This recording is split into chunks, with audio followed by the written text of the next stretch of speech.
thousands of unique artifacts, including an X-ray tape from the 1920s, a midwife's birthing chair, and a 500-year-old ivory mannequin.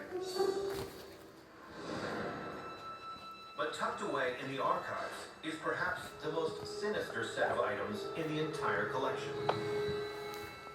It comes in a wooden box. The tools themselves, the knives, are made of ivory and of metal. And the keen edge could cut through all sorts of things, including human flesh. According to research associate Brandy Schillace, these instruments are linked to a chilling tale of experimentation, insurrection, and death. This is a story of a macabre conspiracy that shocked a city to its core.